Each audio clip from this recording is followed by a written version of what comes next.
ఒకవేళ నడుము నొప్పి వచ్చిందనుకోండి, ఎవరికీ రాకూడదు. కానీ చెప్తున్నాను. ఒకళ్ళకి నడుము నొప్పి ఉందనుకోండి, 2 విషయాలు చేయొచ్చు. ఒకటేంటి, పెయిన్ కిల్లర్ ఏసుకోవచ్చు. రెండవదేంటి, ఫిజియోథెరపీయో, ట్రీట్మెంటో చేసుకొని పర్మనెంట్‌గా దాన్ని చేయించుకోవచ్చు. అవునా కాదా చెప్పండి?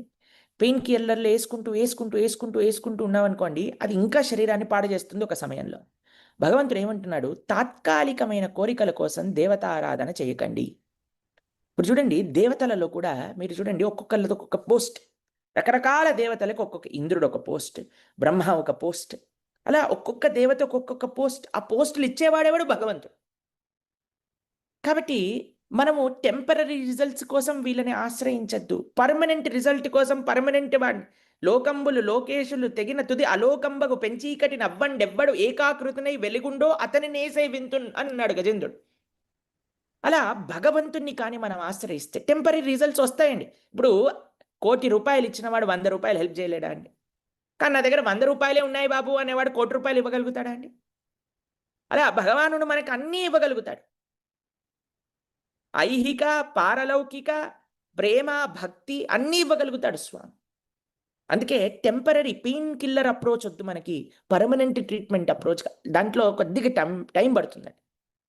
ఆయుర్వేదం మందేసుకోవాలంటే కొద్దిగా టైం పడుతుంది. కానీ రిజల్ట్ పర్మనెంట్‌గా ఉంటుంది. ఫిజియోథెరపీ చేయాలంటే కష్టమండి. కానీ పర్మనెంట్ రిజల్ట్ ఉంటుంది. ఇది రెండవ కన్సెప్షన్ మనం ఎందుకు వివిధ దేవతారాధన ఎందుకు చేస్తాం? తాత్కాలికంగా. అందుకే చూడండి, ఇప్పుడు పెద్ద బిజినెస్, సనాతన ధర్మంలో బిజినెస్ ఏమైపోయిందంటే, నీకే ప్రాబ్లమ్ ఉన్నా చెప్పు, నా దగ్గర ఒక మంత్రం ఉంది. నీకే ప్రాబ్లమ్ ఉన్నా చెప్పు, నా దగ్గర ఒక పూజ ఉంది. కాదండి. ప్రాబ్లం కోసం కాదండి పూజ. సొల్యూషన్ కోసం కాదండి మంత్రం. భగవంతుడి పట్ల ప్రేమ కోసం అండి మనకు కావాల్సింది ఆరాధన. పిల్లలొచ్చి మన దగ్గరికి, నాన్న నిన్ను నిన్ను నిన్ను నిన్ను అమ్మని నేను చూసుకోవడానికి ఒకటే ఒక కారణం మీ ఆస్తి కోసము అనంటే తల్లిదండ్రులకి ఎంత బాధ ఉంటుంది చెప్పండి. అలానే స్వామి నీ దగ్గరకొచ్చి, నేను ఈరోజు ఈ పువ్వు పెట్టాను, ఈరోజొచ్చి నేను ఈ పూజ చేశాను, ఈరోజు నీ గుడికొచ్చాను, ఎందుకు కావాలి అంటే, నువ్వు కాదు నాకు కావాల్సింది, నువ్విచ్చే దానికి నేను నీ దగ్గరకొచ్చాను అంటే భగవంతుడు ఎంత బాధపడతాడో ఒకసారి ఆలోచన చేయండి. కాబట్టి ఈ ఆరాధన, ఈ పూజలు తాత్కాలికమైన సుఖములు వస్తాయి. దాంట్లో కంగారేం లేదండి.